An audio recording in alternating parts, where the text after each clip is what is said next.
Kelly. Welcome back. This week we're going to take you into the kitchen because there's so many great ways to work on your fine motor skills while you're cooking.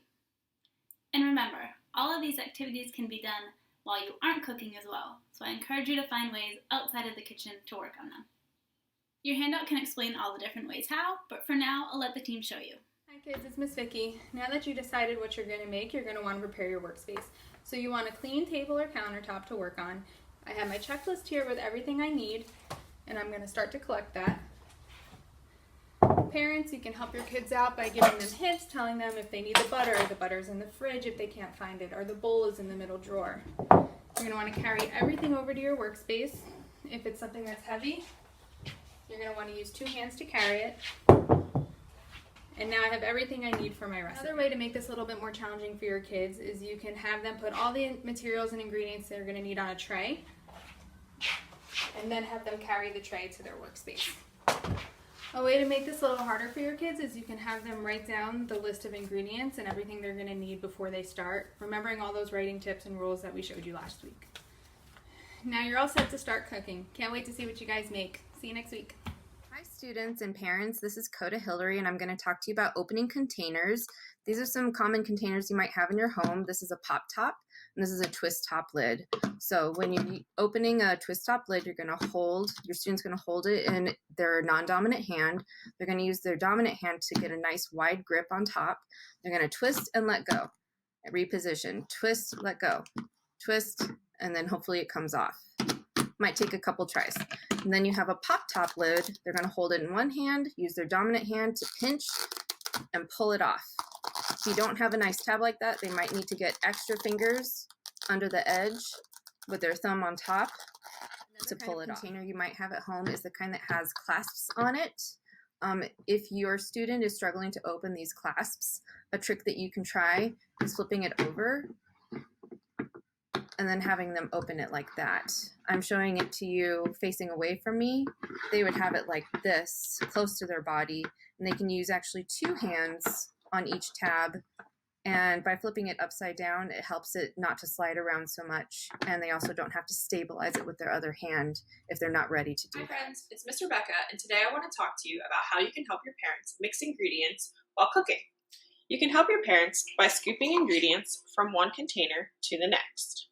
You want to make sure that you're using your opposite hand to stabilize the bowl to prevent the bowl from sliding. You can also help them with stirring the ingredients, again using the opposite hand to stabilize the bowl. If you're having trouble holding a spoon, you can use a larger spoon with a thicker handle that may be easier for you to grasp. It also may be easier for you to use a larger bowl to hold on to.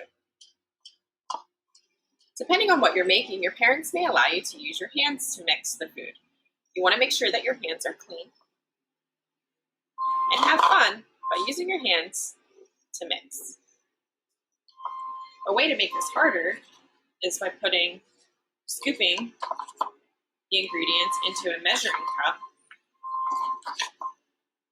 before adding it to your mixture. Hi, it's Miss Kate. One way you can help with cooking is to help your parents pour the ingredients. Have your parents put the ingredients into things that are easy to hold. So a cup with a handle or something that's lightweight with a handle. It's much easier to pour into a large bowl rather than using a small bowl.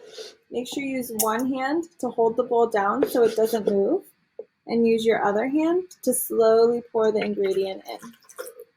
Parents, if that's too difficult for your child, you can hold the bowl for them as they use 2 hands to pour the ingredients in, or they can use 2 hands to hold the bowl for you. Before you pour all the ingredients into the bowl, you can help by measuring out exactly what you need. If you're pouring liquid like water or milk, use 2 hands and pour slowly, trying to stop right on the line. Before you pour all the ingredients into the bowl, you can help by measuring out exactly what you need. If you're pouring liquid like water or milk, use 2 hands and pour slowly, trying to stop right on the line. Hi everyone, it's Miss Susie again, and today we're going to work on arm and hand strengthening while we're working in the kitchen rolling out dough. First thing, you're going to need a rolling pin, but don't worry, if you don't have a rolling pin, you can use a bottle, a cup, or even pull out your Play-Doh toys. After we pull it apart, we can roll it into a ball using both our hands. Put it on our counter, flatten it down, take our rolling pin and roll it out flat. Now if we want to make it a little bit harder and get some more hand and finger strengthening in there, we can work with the whole ball. Roll it up, pat it down, make it a little flat. Maybe we'll use our bottle this time. And we press down using the strength in our arms, just a little bit harder to roll that out. Hi everyone, it's Miss Grace. I just wanted to share some extra tips with you for your cooking activity. So first, make sure you are washing your hands with lots of soap and water before and after you're done cooking, so you don't spread any germs to anyone that you're going to share your food with.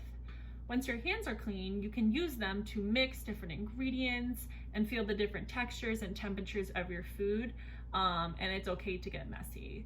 And lastly, make sure you're finding recipes of food that you really like. So I always use my favorite cookbook, or we added some links to websites on our handout of some really fun kid recipes that you can do with your family as well.